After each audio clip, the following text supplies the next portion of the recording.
Smoking causes cancer, smoking kills. புகைப்பிடித்தல் புற்றுநோயை உண்டாக்கும் மற்றும் உயிரை கொல்லும். Consumption of alcohol is injurious to health. மது அருந்துதல் உடல் நலத்திற்கு கேடு விளைவிக்கும். Be safe, don't drink and drive. பாதுகாப்பாக இருப்பீர், மது அருந்துவிட்டு வாகனம் ஓட்டாதீர்.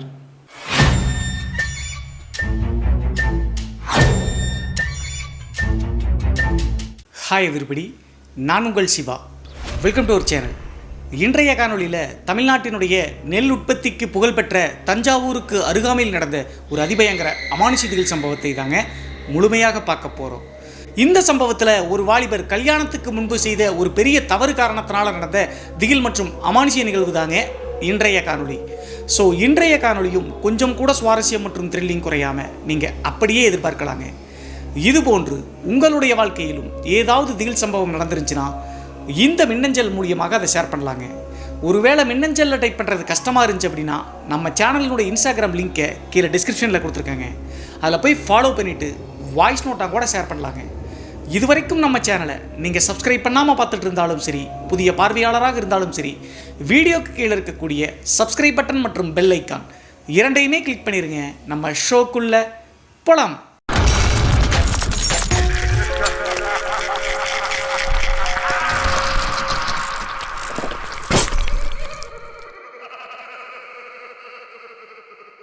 இந்த அமானுஷ சம்பவம் நான் ஏற்கனவே சொன்ன மாதிரி தமிழ்நாட்டினுடைய தஞ்சாவூரிலிருந்து ஒரு 20 கிலோமீட்டர் தள்ளி இருக்கக்கூடிய அழகிய கிராமத்தில் 2010 காலகட்டத்தில் நடந்த திகில் நிகழ்வு தாங்க இந்த நிகழ்வு. இந்த சம்பவத்தை நம்மளுக்கு மின்னஞ்சல் மூலியமாக ஷேர் பண்ணது துர்கா அப்படிங்கிற நம்ம சேனலினுடைய சப்ஸ்கிரைபருங்க. இந்த நிகழ்வு 2010 காலகட்டத்தில் இந்த துர்காவினுடைய சொந்தக்காரராக இருக்கக்கூடிய புகழ் அப்படிங்கிற நபருக்கு நடந்ததுங்க. அப்படி என்ன நடச்சு அப்படி சொல்லி பார்த்தா, இந்த துர்கா இருக்கக்கூடிய ஊர் நான் ஏற்கனவே சொன்ன மாதிரி தஞ்சாவூர்லேருந்து 20 கிலோமீட்டர் தள்ளி இருக்கக்கூடிய ஒரு கிராமங்க. அந்த கிராமத்தில் 22 வயது இருக்கக்கூடிய புகழ் அப்படிங்கிற துர்காவினுடைய சொந்தக்கார பையன் ஒருத்தர் இருந்தாருங்க, திருமணமாகாமல்.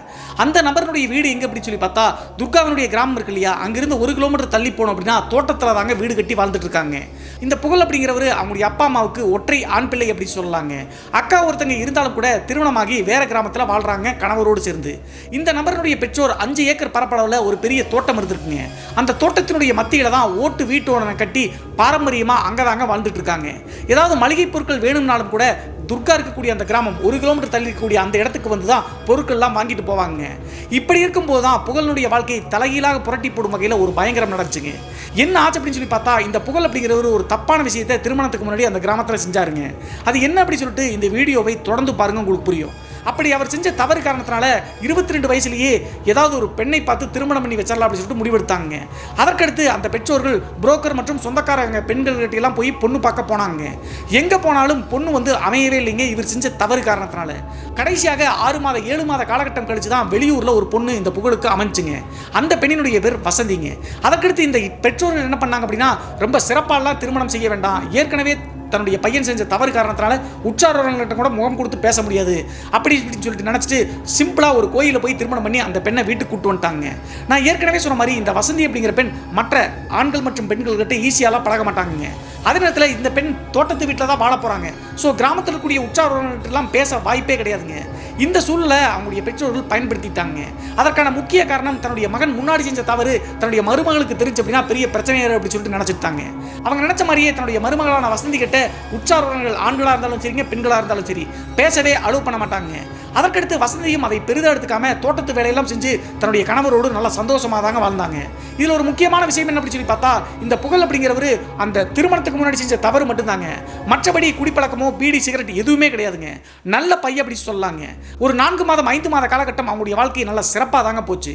இப்படி இருக்கும்போது தான் இவங்க இருவருடைய வாழ்க்கையும் அப்படியே புரட்டி போடும் ஒரு நிகழ்வு ஒன்று நடந்துச்சுங்க. என்ன ஆச்சு அப்படின்னு சொல்லி பார்த்தா, திருமணமாகி 4 மாத காலகட்டம் கழிச்சுங்க ஒரு நல்ல சந்தோஷமான விஷயத்தை இந்த வசந்தி அப்படிங்கிறவங்க அந்த குடும்பத்தினர்கிட்ட சொன்னாங்க. நான் கன்சீவா இருக்கு அப்படி சொன்ன உடனே கணவர் மற்றும் அவங்களுடைய மாமனார் மாமியார் அந்த பெண்ணை தூக்கி வச்சு கொண்டாடினாங்க.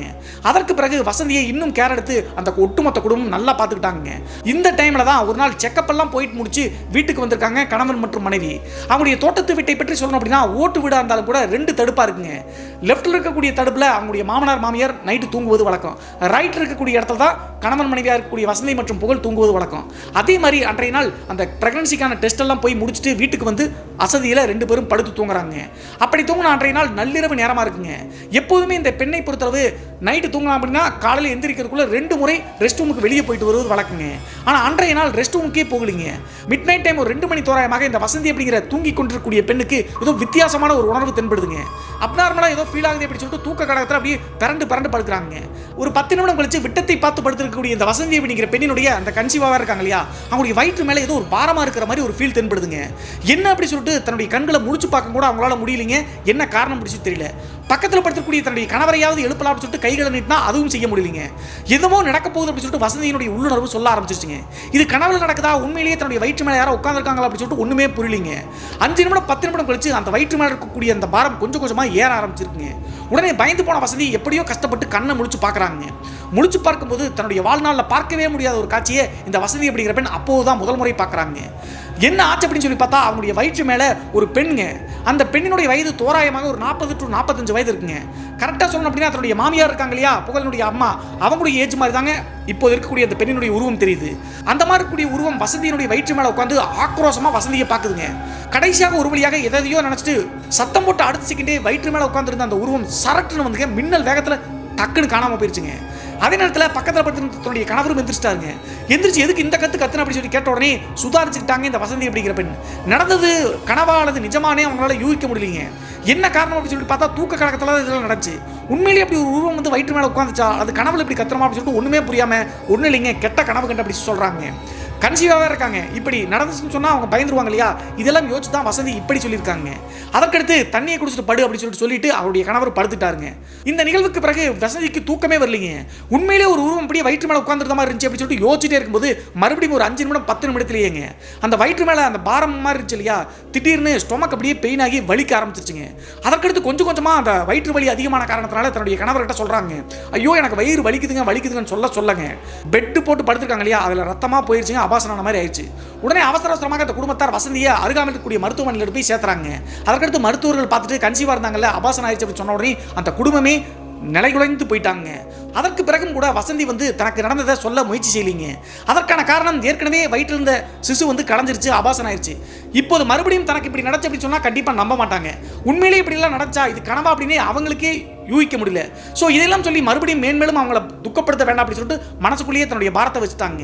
இந்த நிகழ்வுக்கு பின்பு மாமனார் மற்றும் மாமியார் இந்த வசந்தி அப்படிங்கிற பெண் மேலே கோபமாக தாங்க இருந்தாங்க. இந்த அபாசனுக்கு காரணம் அந்த பெண் தான், கவனிச்சு கரெக்டாக இல்லாத காரணத்தால் தான் அப்படி சொல்லிட்டு நினச்சிக்கிட்டாங்க. ஆனால் தன்னுடைய கணவரான புகழ் அப்படிங்கிறவர் வசந்தி கிட்ட நல்லா சந்தோஷமாக தாங்க இருந்தார். சரி நடந்துருச்சு, மறுபடியும் நம்மளுக்கு குழந்தை பிறக்காமையே போகும் அப்படின்னு சொல்லிட்டு அந்த பெண்ணை ஆறுதல் படுத்தி தாங்க இருந்தார். அதற்கடுத்து தான் மறுபடியும் உச்சகட்ட பயங்கரங்கள் மற்றும் அமானுஷங்கள் நடக்க ஆரம்பிச்சுங்க அந்த பெண்ணுக்கு. என்ன ஆச்சு அப்படின்னு சொல்லி பார்த்தா கரெக்டாக இந்த சம்பவம் நடந்து ஒரு 10 நாள் 15 நாள் தாங்க இருக்கும். இந்த புகழுடைய அப்பா அம்மா என்ன பண்ணாங்க அப்படின்னா, அக்கா ஒருத்தவங்க திருமணம் பண்ணி கொடுத்துருக்காங்கன்னு சொன்ன இல்லையா, அவங்களுடைய வீட்டுக்கு போகிற அப்படின்னு சொல்லிட்டு 2 பேரும் கிளம்பி போயிட்டாங்க. 2 நாள் கழிச்சு தான் அங்கே வருவோம் அப்படின்னு சொல்லிட்டு. அதற்கடுத்து இந்த வசந்தி மற்றும் புகழ் மட்டும் தாங்க தோட்டத்தில் இருந்திருக்காங்க. சாயந்தரம் ஒரு 6 மணி 7 மணி தோராயமாக இந்த புகழ் அப்படிங்கிறவர் ஏதோ பொருள் வாங்குற அப்படின்னு சொல்லிட்டு கிளம்பி சிட்டிக்கு போயிட்டாருங்க. வரதுக்கு ஒரு 9 மணி ஆகும், நீ சேஃப்டியா இரு, சாப்பாடெல்லாம் சமைச்சு வை அப்படி சொல்லிட்டு கணவர் கிளம்பிட்டாருங்க. அதற்கடுத்து இந்த வசந்தி அப்படிங்கிறவங்க ஒரு 8 மணி தோராயமாக தன்னுடைய கணவன் மற்றும் தனக்கு தேவையான உணவுகளை வந்து பார்த்தீங்கன்னா கிச்சனில் சமைச்சிட்டு இருக்காங்க. அப்படி சமைச்சிட்டு இருக்கும்போது திடீர்னு வீட்டினுடைய வாசல் படி பக்கத்துலங்க யாரோ கூப்பிடுற மாதிரி குரல் கேட்குதுங்க. அது யாரை கூப்பிடுறாங்க அப்படின்னு சொல்லி பார்த்தா புகழ் அப்படின்னு சொல்லிட்டு சத்தம் போடுறாங்க யாரோ. அது ஒரு பெண்ணினுடைய வாய்ஸுங்க.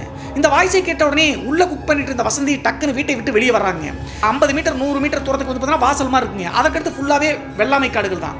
அந்த வெள்ளாமை காடு இருக்கக்கூடிய பகுதியில் ஒரு பெண்மணி நிற்கிறாங்க. அந்த பெண்மணி வாசல் இல்லாம தூரத்தில் கொஞ்சம் நிற்கக்கூடிய காரணத்தினால அந்த இடத்துல லைட் வெளிச்சம் கிடையாதுங்க.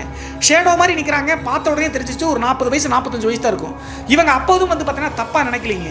முதல் முறை வந்து அபாஷன் பண்ணும்போது மேலே வயிற்று மேலே ஒரு உருவம் நினைச்சில்ல, அந்த மாதிரி அப்படி சொல்லிட்டு இவங்களுக்கு யோசிக்கவே இல்லைங்க. யாரோ சொந்தக்காரங்க தான் இருக்கு, அந்த 1 கிலோமீட்டர் தூரத்தில் வில்லேஜ் இருக்கு இல்லையா, அங்கிருந்து வந்திருப்பாங்களா இருக்கு. அதில் யாரோ ஒருத்தர் தான் அப்படி நினச்சிட்டு பக்கத்தில் வாங்க அங்கேயே நிற்கிறீங்க அப்படின்னு சொல்லிட்டு இங்கிருந்து வசந்தி சத்தம் போடுறாங்க. அப்படி சத்தம் போட்ட பிறகு மறுபடியும் அதே இடத்துல நின்றுட்டு அந்த பெண்மணி புகழ் எங்கே அப்படின்னு சொல்லிட்டு மறுபடியும் அதே குரலை கேட்குறாங்க. அதற்கடுத்து மறுபடியும் வசந்தி அப்படிங்கிறவங்க அவர் ஊருக்குள்ளே போயிருக்காரு, ஒரு 1/4 மணி நேரத்தில் வந்துருவார், வீட்டுக்குள்ளே வந்து உட்காருங்க அப்படின்னு சொல்லி சொல்கிறாங்க. இந்த பெண் என்ன நினைச்சிட்டாங்க அப்படின்னு சொல்லி பார்த்தா யாரோ சொந்தக்காரங்க தான் வந்திருப்பாங்களா அப்படின்னு சொல்லிட்டு நினச்சிக்கிட்டாங்க. இப்போதான் கல்யாணமாகி சில மாதங்கள் ஆச்சு. ஸோ அதனால நிறைய நெருங்கின சொந்தக்காரங்களே உங்களுக்கு தெரியாது. அவங்களில் யாரோ ஒருத்தர் தான் இந்த பெண்மணி அப்படி நினச்சி தான் வீட்டுக்குள்ளே வாங்க உட்காருங்க அவர் வந்துருவார் அப்படின்னு சொல்லிட்டு மறுபடியும் சொல்கிறாங்க. அப்படி சொன்ன அடுத்த செகண்டே அதற்கடுத்து அந்த வெள்ளாமை காடு பக்கத்தில் நின்று அந்த உருவம் டக்குனு வாசல் எட்டு வைக்கலாம்னு ஒரு அடி எட்டு வைக்குதுங்க. எட்டு வச்சு அடுத்த செகண்டேங்க இவங்களுடைய வீட்டில் வந்து பார்த்தீங்கன்னா 2 வளர்ப்பு நாய்களை வளர்க்குறாங்க. அந்த நாய்கள் வீட்டுக்கு பின்னாடி ஒரு கூண்டு மாதிரி இருக்கும், அங்கே தான் படுத்திருக்கும். ஆனால் அந்த உருவம் வந்து பார்த்தீங்கன்னா வாசப்படி பக்கத்தில் எட்டு வச்சு அடுத்த செகண்டேங்க அங்கிருந்து ஆக்ரோஷமாக கத்திக்கிட்டே வந்து பார்த்தீங்கன்னா அந்த உருவத்து பக்கத்தில் வருதுங்க.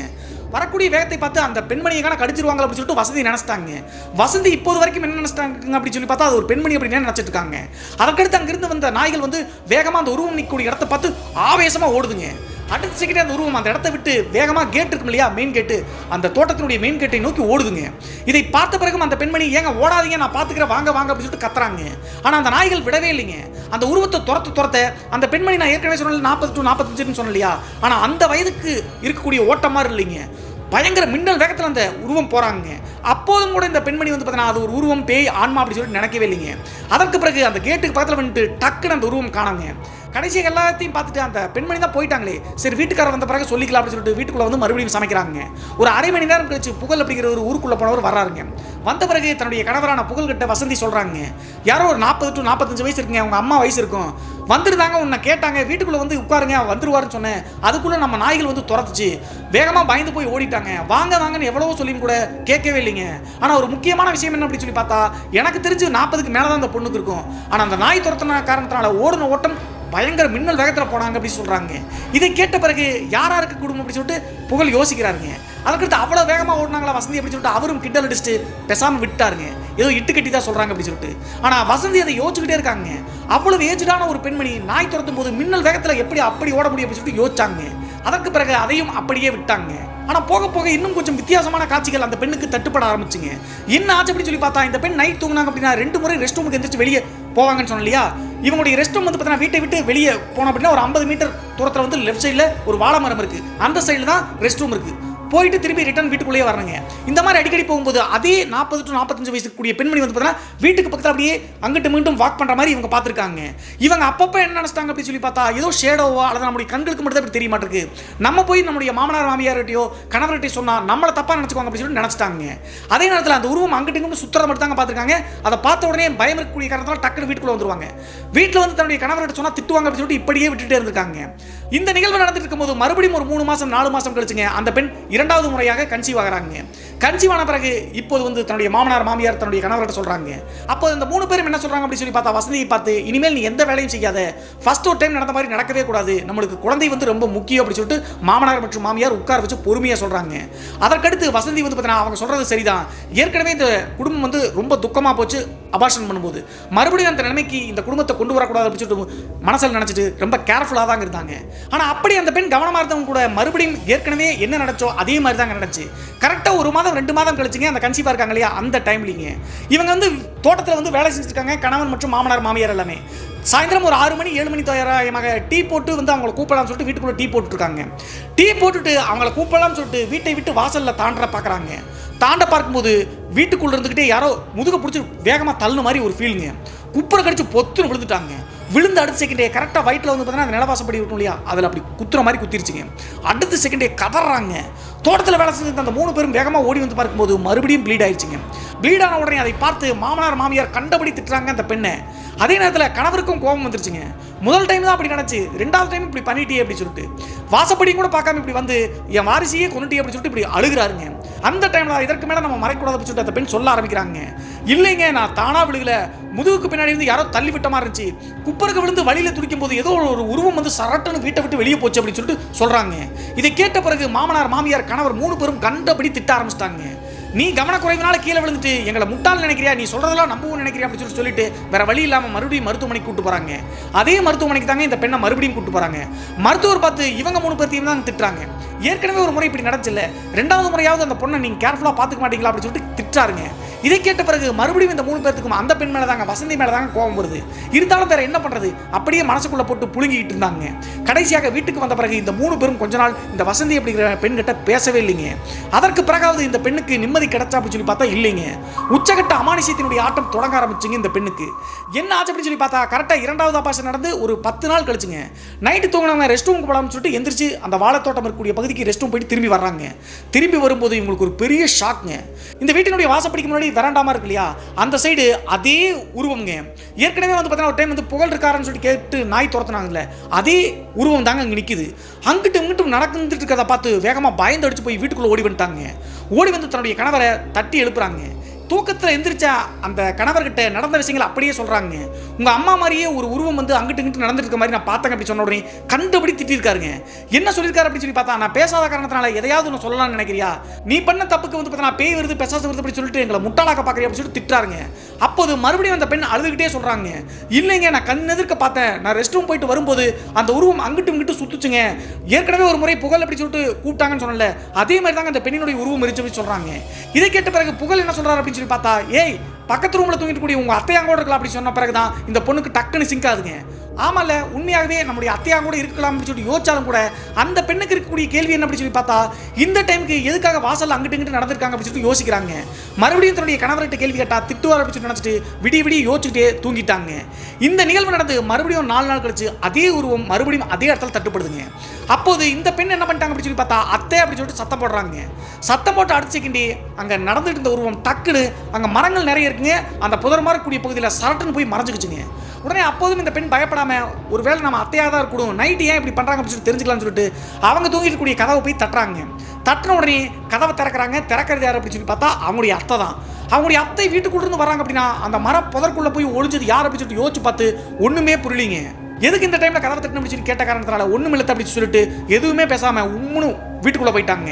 அதற்கடுத்து இவன் ஏன் இப்படி பண்ண அப்படின்னு சொல்லிட்டு யோசிச்சுட்டு புலம்பிட்டு அவங்க உள்தா பால் போட்டு கணவன் மற்றும் மனைவி 2 பேரும் தூங்க ஆரம்பிச்சிட்டாங்க. ஆனால் தன்னுடைய கணவர் ரூமுக்குள்ளே போன அந்த பெண் மறுபடியும் கணவரை தட்டி எழுப்புறாங்க. எந்திரிச்ச உடனே என்னடி என்னை தூங்க கூட விட மாட்டேங்கிற அப்படின்னு சொல்லிட்டு கத்துறாருங்க. அப்போது மறுபடியும் அந்த உருவத்தை பார்த்தங்க. உங்கள் அம்மான்னு சொல்லிட்டு வீட்டுக்கு கதவை தட்டினேன், வீட்டுக்கு கூட உங்கள் அம்மா வர்றாங்க, ஆனால் நான் பார்த்தேன் அந்த மர புதற்குள்ள போய் அந்த உருவம் நின்றுச்சு அப்படி சொன்ன பிறகு இவருக்கு சந்தேகம் வந்துருச்சுங்க. சரி வா இருக்கா இல்லையான்னு பார்க்கலாம், ஒருவேளை நீ சொல்றது பொய்யா இருந்துச்சு அப்படின்னா நான் உன்னை சும்மா விட மாட்டேன்னு சொல்லிட்டு கோபத்தோடு தூக்க கடத்தில் வெளியே வர்றாருங்க. டார்ச் எடுத்துக்கிட்டு வெளியே வந்த அந்த நபர் எல்லா பக்கமும் டார்ச் எடுத்து சுற்றி முத்தியும் பார்க்குறாருங்க. அந்த உருவம் ஒழிஞ்சு அந்த மரப்பதற்குள்ளேயும் போய் பார்க்குறாங்க. அங்கேயும் போய் பார்க்கும்போது எங்கேயுமே அந்த உருவம் இல்லைங்க. அப்போது டார்ச்சை கொடுங்க அப்படின்னு சொல்லிட்டு அந்த பெண் வாங்கி எல்லா பக்கமும் அடிச்சு பார்க்குறாங்க. அந்த பெண் பார்க்கும்போதும் அவங்க பார்த்த அந்த உருவத்தை காணோம். கடைசியாக அங்கிருந்து ஒரு 100 மீட்டர் 200 மீட்டர் தள்ளிதாங்க அந்த தோட்டத்தோட கேட் இருக்கு. அந்த கேட் சைடு யதார்த்தமாக வெளிச்சம் அடிச்சு பார்க்குறாங்க. அடிச்சு பார்க்கும்போது நாடி நரம்பெல்லாம் நடுங்கி போச்சுங்க. என்ன ஆச்சு அப்படின்னு சொல்லி பார்த்தா அந்த வாசப்படி பக்கத்தில் நடந்துட்டு அந்த உருவம் இப்போது அந்த கேட்டு பக்கத்தில் நிற்குதுங்க. இதை அந்த டார்ச் லைட் வெளிச்சத்தில் பார்த்த உடனே தன்னுடைய கணவர்கிட்ட ஏங்க அங்கே பாருங்க அப்படின்னு சொல்கிறாங்க. உடனே இவரும் வந்து பார்த்தீங்கன்னா அந்த கேட்டில் இருக்கக்கூடிய வெளிச்சத்தை பார்க்கும்போது ஒன்றுமே பேசலைங்க, அப்படி ஸ்டன் ஆன மாதிரி பயந்து போய் சிலை மாதிரி நிற்கிறாரு. ஏங்க ஏங்க அப்படி சொல்லிட்டு வசதி கொடுக்குறாங்க. அவங்களுடைய கணவரை எந்த ரியாக்ஷனும் பண்ண மாட்டேங்கிறாரு. கடைசியாக எதுவுமே பேசாமல் சிலை மாதிரி நின்று இருந்த அந்த புகழ் அப்படிங்கிற ஒரு நேரம் வீட்டுக்குள்ளே போய் அவங்களுடைய மனைவி கிட்ட எந்த பதிலும் சொல்லாமல் படுக்க ஆரம்பிச்சிட்டாருங்க. காலையில் எந்திரிச்ச பிறகு வசதி திரும்ப கேட்குறாங்க, நீங்களும் பார்த்தீங்களா அது யார் அப்படி சொல்லிட்டு. அப்படி கேட்கும் போதும் கூட பதில் சொல்லாமல் அப்படியே ஸ்கிப் பண்ணிட்டே இருந்தாருங்க. இந்த பெண்ணுக்கு அப்போதிலிருந்து சந்தேகம் வர ஆரம்பிச்சிருச்சுங்க. ஆனால் அன்றைய நாள் இரவே இன்னொரு பயங்கரம் நடக்கும் அப்படின்னு சொல்லிட்டு தெரியலீங்க. என்ன ஆச்சு அப்படின்னு சொல்லி பார்த்தா சாயந்தரம் ஒரு 4 மணி 5 மணி தோராயமாங்க. அவருடைய கணவர் என்ன பண்ணியிருக்காரு அப்படின்னா அங்கிருந்து ஒரு 15 கிலோமீட்டர் தள்ளி குலதெய்வ கோயில் இருக்குங்க.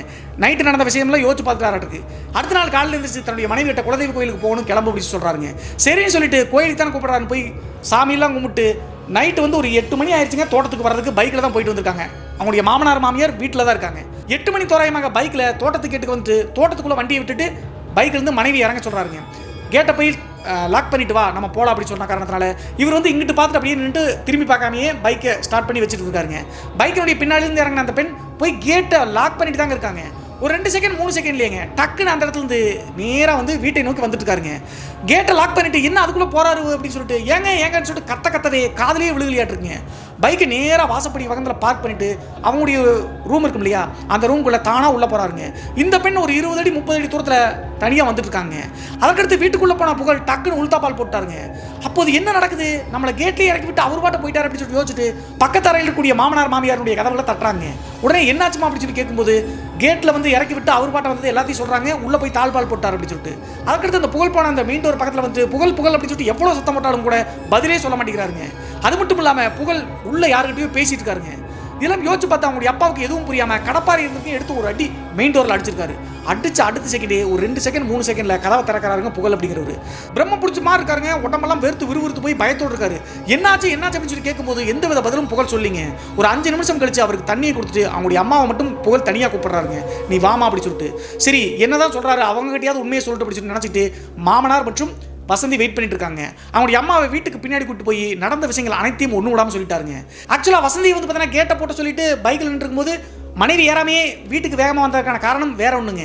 அந்த பெண் அங்கே லாக் பண்ணிட்டு இருக்கும்போது அந்த பெண்ணுடைய வாய்ஸ் சொன்ன மாதிரியே பைக் பக்கத்தில் அந்த 42 வயசு இருக்கக்கூடிய பெண்மணியுடைய ஆன்மா வந்து நின்றுட்டு போடாமல் சொல்லியிருக்க மாட்டேங்க.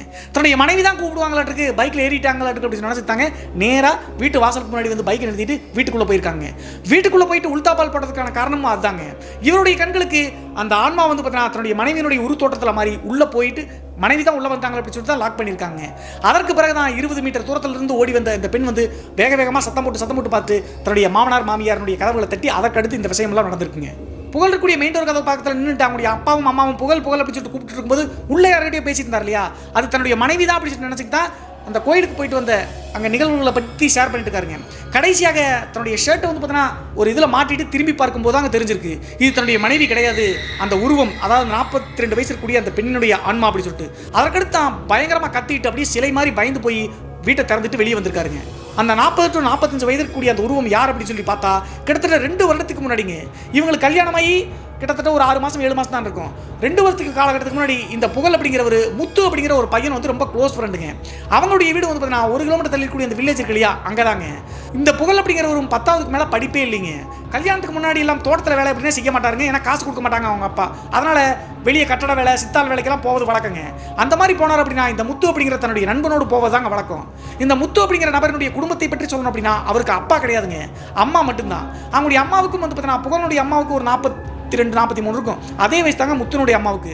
ஸோ இப்படி இருக்கும்போது தான் புகழ் ஒரு தப்பான வழியை பயன்படுத்த ஆரம்பிச்சாருங்க. என்ன ஆச்சு அப்படின்னு சொல்லி பார்த்தா முத்து வந்து நெருங்கின நண்பன் புகழுக்கு அப்படிங்கிற காரணத்தினால அடிக்கடி முத்துவனுடைய வீட்டுக்கு புகழ் போயிட்டு வருவது வழக்கங்க. இப்படி போயிட்டே இருக்கும்போது நாட்கள் போக போக முத்துவனுடைய அம்மா இருக்காங்கன்னு சொன்னலையா, அந்த பெண்ணுக்கும் 42 வயசுன்னு சொன்னலையா, அவங்களுக்கும் இந்த 22 வயசு இருக்கக்கூடிய 22 வயசு இருக்கக்கூடிய புகழுக்கும் இல்லீகல் ரிலேஷன்ஷிப் வந்திருக்குங்க. இது போக போக ஊருக்குள்ள பரவலா செய்தியாக வர ஆரம்பிச்சுங்க. இது முத்து அப்படிங்கிற அந்த பையனுக்கும் காதல விழுந்த காரணத்தினால தன்னுடைய நண்பன் அப்படியெல்லாம் பண்ண மாட்டான், நம்ம அம்மாவும் அப்படி கிடையாது அப்படின்னு சொல்லிட்டு நம்பாம தாங்க இருந்தாங்க. ஆனால் ஒரு நாள் கண்ணெதிர்க்க பார்த்துட்டாருங்க. தன்னுடைய உற்ற நண்பனாக இருக்கக்கூடிய புகழ் அப்படிங்கிறவர் தன்னுடைய அம்மாவான 42 வயசு அம்மாவோட இல்லீகல் ரிலேஷன்ஷிப் இருக்கிறத பார்த்து ஷாக் ஆயிட்டாருங்க. அதற்கடுத்து தன்னுடைய நண்பனை எதுவும் பண்ண முடியாம தன்னுடைய அம்மாவை பிடிச்சி அடின்னு அடிச்சு என்னென்னமோ பண்ண பார்த்துருக்காங்க. அவ்வளவு அடி வாங்கியும் கூட இந்த முத்துவனுடைய அம்மா எனக்கு அவன் தான் வேணும் அப்படின்னு சொல்லியிருக்காங்க, மனசாட்சியே இல்லாம. அதே நேரத்தில் புகழும் தான் செய்தது தவறு அப்படின்னு சொல்லி தெரியாம அந்த பெண்ணினுடைய முகத்திலேயே இருந்தாங்க. அவங்களுடைய அப்பா அம்மா எவ்வளவோ கதறி கூத்தாடி பார்த்தாங்க, முடியவே இல்லை. அதற்கடுத்து முத்து அப்படிங்கிறவங்க தன்னுடைய அம்மா கேட்க மாட்டேங்கிறாங்க அப்படின்னு சொல்லிட்டு நீ எனக்கு அம்மாவே இல்லை செத்தாலும் வரமாட்டேன் அப்படின்னு சொல்லிட்டு அந்த ஊரை விட்டு காலி பண்ணி போயிட்டாருங்க. இந்த நிகழ்வுக்கு பின்பு புகழுக்கு வந்து ரொம்ப சௌரியம் ஆயிடுச்சுங்க. தன்னுடைய நண்பன் தான் ஊரை காலி பண்ணிட்டு போயிட்டானே, அந்த வீட்டிலேயே போய் அங்கேயே குடும்பம் நடத்த ஆரம்பிச்சிட்டாருங்க. அவங்களுடைய அப்பா அம்மா போய் வாசல் நின்று சத்தம் போட்டு இழுத்தாலும் கூட வரவே மாட்டேன்ட்டாருங்க. எனக்கு அவங்க தான் வேணும் அப்படின்னு சொல்லிட்டு முத்துவனுடைய அம்மாவை தாங்க சொல்றாங்க. அந்த பெண்ணினுடைய பேர் திலகாங்க. திலகா மற்றும் புகழ் 2 பேரும் கணவன் மனைவியாகவே அந்த கிராமத்தில் வாழ ஆரம்பிச்சாங்க. ஊர்க்காரங்க எல்லாமே இந்த குடும்பத்தை ஒதுக்க ஆரம்பிச்சாங்க. புகழுடைய குடும்பத்தை ஒரு 42 வயசு இருக்கக்கூடிய பெண்மணி கிட்ட 22 வயசு கூடிய பையன் போய் குடும்பத்தனம் பண்றானே அப்படின்னு சொல்லிட்டு அதற்கடுத்து புகழினுடைய அம்மா அப்பானாலையும் எதுவும் செய்ய முடியலைங்க, செயலிழந்து போயிட்டாங்க. இந்த டைம்ல தான் கரெக்டா கணவன் மனைவியாக வாழ்ந்து 3 மாத காலகட்டம் கழிச்சுங்க அந்த பெண் மேல் இருந்த திலகா மேல் இருந்த மோகம் அப்படியே கொஞ்சம் கொஞ்சமா புகழுக்கு குறைய ஆரம்பிச்சிருச்சுங்க. ஒரு பழமொழி கூட சொல்லுவாங்க, ஆசை 60 நாள் மோகம் 90 நாள் அப்படின்னு சொல்லிட்டு. அந்த நிகழ்வு வந்து இவங்களுடைய வாழ்க்கையில தத்ரூபமா நடந்திருக்குங்க. 3 மாத காலகட்டம் கழிச்சு தன்னுடைய தவறை கொஞ்சம் கொஞ்சமா புகழ் உணர ஆரம்பிச்சாருங்க. ஆனால் அந்த டைமில் இப்படி நடந்து ஒரு யூஸும் இல்லைங்க. 42 வயசு இருந்தாலும் கூட அந்த பெண்ணுக்கும் ஒரு வாழ்க்கை இருக்கும் இல்லையா, அந்த வாழ்க்கை சுத்தமாக ஒன்றும் இல்லாமல் போயிடுச்சுங்க. பெற்ற மகனே வேணாம்னு சொல்லிட்டான். ஆனால் அதெல்லாம் புரிஞ்சுக்காம புகழ் வந்து பார்த்தீங்கன்னா அந்த பெண்கிட்ட இருந்து கொஞ்சம் கொஞ்சமாக விலக ஆரம்பிச்சாருங்க. இதெல்லாம் தெரிஞ்சுக்கிட்டு திலகா அப்படிங்கிற பெண் புகழ்கிட்ட சண்டை போட ஆரம்பிச்சாங்க. அப்போது புகழ் கடைசியாக ஒரு வழியாக என்ன சொல்லிட்டார் அப்படின்னா, எனக்கு வாரிசுகள் வேணும், உன்னால் பெற்றுக் கொடுக்க முடியாது, நான் என் அம்மா அப்பா சொல்கிற பொண்ணை தான் கல்யாணம் பண்ணிக்குவேன் அப்படின்னு சொல்லிட்டு இந்த சைடு சாய ஆரம்பிச்சாருங்க, அவங்களுடைய பெற்றோர்கள் சைடு. அதை பயன்படுத்திக்கிட்டு அவங்களுடைய அம்மாவும் அப்பாவும் தன்னுடைய மகனை காப்பாற்ற சரியான வழி அப்படின்னு சொல்லிட்டு வேகமாக ஏதாவது ஒரு பொண்ணு தேடி திருமணம் பண்ணி சொல்லலாம் சொல்லிட்டு தேட ஆரம்பிச்சாங்க. அப்படி தேடிட்டு இருக்கும்போது திருமணம் உறுதியாச்சு அப்படின்னா டக்குன்னு இந்த திலகா அப்படிங்கிற பெண் உள்ள போய் ஆட்டை கலைச்சிருவாங்க. அவன் என் கூட இருந்தா நான் வச்சிருந்தேன் அப்படின்னு சொல்லிட்டு இப்படி சொல்லிட்டு இருக்காங்க. கடைசியாக தான் இந்த வசந்தி அப்படிங்கிற பெண்ணை அரேஞ்ச் மேரேஜ் மூலியமாக வெளியூர்ல பார்த்து கூட்டு வந்திருக்காங்க. அந்த குடும்பத்தாருக்கு தெரியாத காரணத்தினால கொடுத்துட்டாங்க. இதெல்லாம் முச்சாரர்கள் சொல்லிடுவாங்க அப்படின்னு சொல்லிட்டு தோட்டத்து வீட்டில் சொந்தக்காரங்க விட்டு பழக விடாமல் வசந்தி இங்கே வச்சிருந்திருக்காங்க. ஸோ இப்படியே இந்த திலகா அப்படிங்கிற பெண் புகழ் திருமணம் பண்ணிக்கூடிய பெண்கள் வீட்டில எல்லாம் போய் இப்படியே பண்ணிட்டே இருந்தாங்க இல்லையா. கடைசியாக புகழுடைய அம்மா அப்பா என்ன பண்ணிட்டாங்க அப்படின்னா லோக்கலில் போய் காவல்துறையில் கம்ப்ளைண்ட் பண்ணிட்டாங்க. காவல்துறையில் என்ன கம்ப்ளைண்ட் பண்ணிட்டாங்க அப்படின்னு சொல்லி பார்த்தா, என் பையன் சின்ன பையன் 20 வயசு 22 வயசு ஆச்சு, அந்த பெண்ணுக்கு வந்து 42 43 வயசு ஆச்சு, இது நியாயமா, நீங்க தான் ஒரு தீர்வு கொடுக்கணும் அப்படின்னு சொல்லிட்டு சொல்லியிருக்காங்க. அப்போது காவல்துறையினர் அந்த பெண்ணை கூப்பிட்டு மிரட்டியிருக்காங்க. அவங்களும் மனசாட்சிப்படி யோசிப்பாங்க இல்லையா, உனக்கு அறிவு இருக்குதா, உன் வயசு என்ன, காலம் போட கரைசியில் அந்த பையனுடைய வாழ்க்கையை எங்க எடுக்க பார்க்குற அப்படின்னு சொல்லிட்டு பிடிச்சி அடிச்சு வெளுத்து விட்டாங்களான்னு இருக்கேன். காவல்துறையினட்டும் இவங்களுக்கும் உதவி கிடைக்கல. அதே நேரத்தில் சொந்தக்காரங்க ஊர்க்காரங்க சொன்னாலும் அவங்களும் இந்த பெண்ணுக்கு சப்போர்ட் பண்ண மாட்டாங்க. என்ன அந்த பையன் தப்புனாலும் 22 வயசு இல்லை, அவனுடைய வாழ்க்கை தான் வேணும்னு சொல்லிட்டு நினைப்பாங்க இல்லையா. ஸோ அதனால் எல்லாத்தையும் யோசிச்சு பார்த்து கடைசியாக அவங்க ஊர்லேருந்து ஒரு 3 கிலோமீட்டர் தள்ளி ஒரு வாய்க்கால் இருக்குங்க. அந்த வாய்க்காலில் போய் மருந்து குடிச்சு அங்கே தாங்க இந்த பெண்ணினுடைய சடலத்தை மீட்டெடுத்திருக்காங்க. அந்த திலகா அப்படிங்கிற பெண் வாய்க்காலில் தற்கொலை பண்ணி இறந்து போன பிறகும் கூட முத்து அப்படிங்கிற அந்த பையன் இருக்கான் இல்லையா, இறுதி சடங்கு கூட வரமாட்டேன்னு சொல்லிட்டாங்க. அந்த பையனை காவல்துறையினர் போய் தேடி கண்டுபிடிச்சி இப்படி அம்மா செத்துட்டாங்க, இறுதி சடங்கில் கலந்துக்கன்னு சொல்லும்போது எனக்கு அம்மாவே கிடையாது அப்படின்னு சொல்லிட்டாங்க. உயிரோடு இருக்கும்போது என்னுடைய நண்பனோடையே அவள் வாழ்க்கையை நடத்தினா அவள் எனக்கு வேண்டவே வேண்டாம் அப்படின்னு சொல்லிட்டாங்க. அதற்கு பிறகு வேற வழி இல்லாமல் காவல்துறையினர் மற்றும் அரசாங்க உதவியோடு அனாதை பெண்ண மாதிரி தாங்க அந்த பெண்ணை வந்து எரிச்சாங்களாமுங்க. அதே நேரத்தில் புகழ் அப்படிங்கிற திலகா இறந்து போயிட்டாங்க அப்படின்னு தெரிஞ்ச பிறகு சந்தோஷம் தாங்க பட்டாங்க. நம்மளுக்கு பொண்ணு பார்க்குற இடத்துலலாம் போய் முட்டுக்கட்டையாக இருந்தா இவ செத்துட்டா, இனிமேல் நம்ம வாழ்க்கை நல்லா இருக்கு அப்படின்னு நினச்சிட்டு இருந்தாருங்க. ஆனால் அந்த பெண் இறந்து 10 நாள் 20 நாள்லேயேங்க இப்போது வசந்திக்கு எப்படி அந்த ஆன்மா தட்டுப்படுதோ அதே மாதிரி இந்த வீட்டை சுற்றி அந்த ஆன்மா அடிக்கடி தட்டுப்பட்டுக்குங்க. அது மட்டும் இல்லாமல் இன்னும் ஒரு உச்சத்துக்கு போய் ஒரு டைம் வந்து பார்த்தீங்கன்னா புகழை போட்டு தள்ளுற அளவுக்கு தூங்கிட்டு இருக்கும்போது மேலே ஏறி கொல்ல பார்த்துருக்குங்க.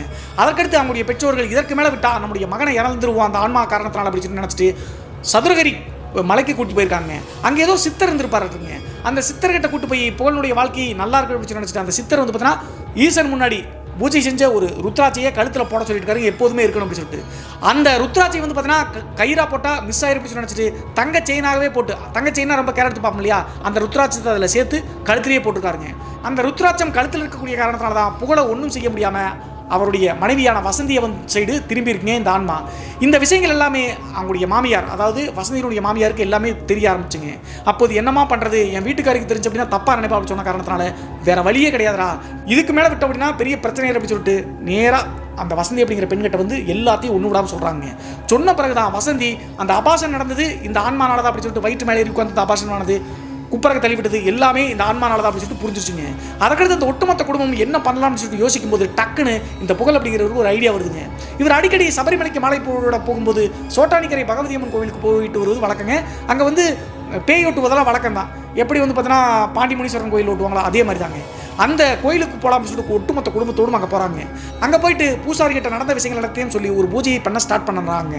பூஜை பண்ணிட்டு இருக்கும்போது புகழ் அப்புறம் வசந்தி அவங்களுடைய மாமனார் மாமியார் 4 பேர் வரிசையில் உட்காந்துருக்காங்க. பூஜை நடந்துகிட்டே இருக்கு. இவங்க 4 பேரும் என்ன பண்ணிட்டாங்க அப்படின்னு சொல்லி பார்த்தா அந்த ஆன்மாவை வந்து கட்டுப்படுத்த போகிறாங்க. இவங்க 4 பேருடைய உடம்புல யார் உடம்புலையும் இல்லை அப்படின்னு நினச்சிட்டு இருக்காங்க. ஆனால் ஒரு 5 நிமிடம் 10 நிமிடத்தில் அந்த ரிச்சுவலை பண்ண புகழ் பக்கத்தில் உட்காந்துருந்த வசதி இருக்காங்க இல்லையா, டக்குன்னு அப்படியே ஆப்போசிட் சைடில் திரும்பி தன்னுடைய கணவனுடைய கழுத்தை பிடிச்சி அப்படியே ஆவேசமாக தூக்குறாங்க. கண்ணெல்லாம் நட்டுக்குச்சு. கத்துன்னு கத்துறாங்க. அந்த பெண் அப்படி செய்யக்கூடிய செய்கையை பார்த்த உடனே தெரிஞ்சிச்சுங்க அந்த 42 43 வயசு இருக்கக்கூடிய திலகா அப்படிங்கிற பெண்ணினுடைய ஆவி இந்த பொண்ணுடைய உடம்புல தான் இருந்திருக்கு அப்படின்னு சொல்லிட்டு முதல் முறை அந்த ஸ்டொமக்கில் ஏறி உட்காந்து ஃபர்ஸ்ட் டைம் அபாசன் ஆச்சு இல்லையா, அப்போதே வந்து பார்த்தீங்கன்னா அந்த ஆன்மா இந்த பெண்ணை ஆக்குபை பண்ணிச்சாட்டுருங்க. உடம்பு மூலியமாக ஆக்குபை பண்ணி வெளியே தெரிஞ்சிச்சு அப்படின்னா நம்மளை விரட்டிடுவாங்க அப்படின்னு தெரிஞ்சுக்கிட்டு காமிச்சிக்காமையே இருந்திருக்குங்க. கடைசியாக வசந்தியை தனியாக செப்பரேட் பண்ணி உடம்புல இருக்கக்கூடிய திலகாவினுடைய ஆன்மா கிட்ட நீக்குவதற்காக வேண்டுகோள் விடுத்தாங்க. ஆனால் அந்த ஆன்மா போகவே மாட்டேங்குச்சுங்க. என்னுடைய வாழ்க்கையே நரகமாக்குனது இவன் தான், என் பெற்ற மகனை எனக்கு கொல்லி வைக்கல, இவன் வேணும்னு நினச்சிட்டு நான் அவனை வேணான்னு சொல்லிட்டேன். அது மட்டும் இல்லாமல் என்னை கல்யாணம் பண்ணிக்காததுக்கான காரணம் குழந்தைய என்னால் கொடுக்க முடியாதுன்னு சொன்னான். ஆனால் இப்போதும் இவனுடைய மனைவியினால் குழந்தை கொடுக்க முடியாது. எத்தனை டைம் இவ கர்ப்பமாக இருந்தாலும் அத்தனை டைம் நான் வந்து பார்த்தா அந்த குழந்தையை அழிச்சிருவோம் அப்படின்னு சொல்லிட்டு சொல்லுதுங்க ஆவேசமாக. அதற்கு பிறகு எவ்வளவோ கஷ்டப்பட்டு அந்த சோட்டானிக்கரை பகவதி அம்மனுடைய அருளை மீறி எதுவும் செய்ய முடியாது. வேற வழி இல்லாமல் அந்த திலகாவினுடைய ஆன்மா கட்டுக்குள்ளே வந்துச்சுங்க. ஆனால் ஒரு விஷயத்தை மட்டும் அப்போது வேண்டுகோளாக அது வச்சிருக்குங்க. என்ன வச்சிருக்கு அப்படின்னு சொல்லி பார்த்தா அனாதை போன மாதிரி தாங்க எரிச்சாங்க. இந்த பிண்டம் வைக்கிறது திதி வைக்கிறது எதுவுமே செய்யலை. தன்னுடைய மகன் தான் செய்ய மாட்டேன்னு சொல்லிட்டாங்களே. இவன் தான், அதாவது புகழ் தான் முறையாக இருந்து எனக்கு செய்யணும் எல்லாத்தையும் செய்யணும் அப்படின்னு சொன்ன காரணத்தினால வேறு வழி இல்லாமல் புகழ் வந்து பார்த்தீங்கன்னா திலகாவுக்காக பிண்டமெல்லாம் வச்சு அங்கேயே எல்லாத்தையும் செஞ்சு முடிச்சாங்களாமே. எல்லாம் செஞ்சு முடிச்ச பிறகு தான் வசந்தியினுடைய உடம்புல திலகாவினுடைய ஆவியை நீக்கி விட்டு அங்கேயே கட்டுக்குள்ளே அடைச்சி வச்சாங்க மரத்தில் அடிச்சு. அந்த ரிச்சுவல்லாம் பண்ணி முடிச்ச பிறகு நீங்கள் ஊருக்கு தாராளமாக கிளம்பலாம், மறுபடியும் அந்த ஆன்மாவால் இங்கே வர முடியாது, இந்த சோட்டானிக்கரை பகவதி அம்மனுடைய இந்த எல்லையை தாண்டி போக முடியாத அளவுக்கு மாந்திரியை கட்டு போட்டு அப்படின்னு சொல்லிட்டு நம்பிக்கை கொடுத்த காரணத்தால் தான் கிளம்பி மறுபடியும் தஞ்சாவூருக்கு வந்திருக்காங்க. அந்த பூசாரிகள் சொன்ன மாதிரியே அதற்கடுத்து வசதியோ அல்லது யாருடைய கண்களுக்கும் அந்த ஆன்மா தட்டுப்படவும் இல்லைங்க, ஆக்குபை பண்ணவும் இல்லை. இந்த சம்பவம் 2010 காலகட்டத்தில் நடந்தது பிரதர். புகழ் அப்படிங்கிறவர் எனக்கு தூரத்து சொந்தம் தான், பெரியப்பா மகன், அதாவது அண்ணன் முறை தான். இதை அனுப்பலாமா வேணாம் அப்படின்னு சொல்லிட்டு யோசிச்சேன். நீங்கள் நேம்ஸ் மட்டும் மாற்றி சொல்லிடுங்க, மற்றபடி பிரச்சனை இல்லை அப்படின்னு சொல்லிட்டு இந்த துர்கா அப்படிங்கிறவங்க சொன்னாங்க. அவங்க சொன்ன மாதிரியே அந்த கேரக்டரில் வந்த நேம்ஸை மட்டும் மாற்றி சொல்லியிருக்காங்க. இந்த சம்பவத்திலிருந்து நாம தெரிஞ்சுக்க வேண்டியது என்ன அப்படின்னு சொல்லி பார்த்தா, ஒரு ஆணாக இருந்தாலும் சரிங்க பெண்ணாக இருந்தாலும் சரி, இந்த 16 வயசுலேருந்து ஒரு 20 வயசு வரைக்கும் நம்ம செலக்ட் பண்ணுற அந்த பார்ட்னராக இருந்தாலும் சரி, இந்த காதல் எல்லாமே ரிலேஷன்ஷிப் எல்லாமே மேக்ஸிமம் தவறாக தாங்க இருக்கும். ஏன்னா அப்பயே நம்ம மெச்சூரிட்டி இல்லாமல் தான் இருப்போம். அதனால தான் இந்திய சட்டமே என்ன சொல்லுது அப்படின்னா ஒரு 20 வயசுக்கு மேலே 18 வயசுக்கு மேலே மேஜர்னாலும் 20 வயசுக்கு மேலே போனால் தான் செலக்ட் பண்ணுற டிஸ்டன்ஸ் சரியா அப்படின்னு சொல்லிட்டு தோணுன்னு சொல்லிட்டு நிறைய சைக்காட்டிஸ்ட் கூட அப்படி தான் சொல்லுவாங்க. அப்புறம் இந்த சம்பவத்தில் நடந்த மாதிரி நிறைய இடங்கள்ல நடந்துட்டாங்க இருக்கு. 20 வயசு 40 வயசு அப்படின்னு சொல்லிட்டு ஏகப்பட்ட பேர் தன்னுடைய வாழ்க்கையை தொலைச்சிடுறாங்க, நரகமாக்கிடுறாங்க. அந்த மாதிரி எல்லாம் ஈடுபடக்கூடாது அப்படின்னு சொல்லிட்டு நீங்கள் புரிஞ்சுக்குவீங்க அப்படின்னு சொல்லி நினச்சிட்டு இன்றைய காணொலியை இதோடு முடிச்சுக்கிறேங்க. இன்றைய காணொலி பற்றிய உங்களுடைய கருத்து என்ன அப்படி சொல்லிட்டு மறக்காம கமெண்ட் பாக்ஸில் கமெண்ட் பண்ணுங்க. இது போன்று உங்களுடைய வாழ்க்கையிலும் ஏதாவது திகில் சம்பவம் நடந்துருச்சுன்னா இந்த மின்னஞ்சல் மூலியமாக அதை ஷேர் பண்ணலாங்க. ஒருவேளை மின்னஞ்சலில் டைப் பண்ணுறது கஷ்டமாக இருந்துச்சு அப்படின்னா நம்ம சேனலுடைய இன்ஸ்டாகிராம் லிங்கை கீழே டிஸ்கிரிப்ஷனில் கொடுத்துருக்குங்க. அதில் போய் ஃபாலோ பண்ணிவிட்டு வாய்ஸ் நோட்டாக கூட ஷேர் பண்ணலாங்க. மீண்டும் ஒரு த்ரில்லிங்கான அமானுஷ் எபிசோடுடன் உங்களை சந்திக்கும் வரை நான் உங்கள் சிவா.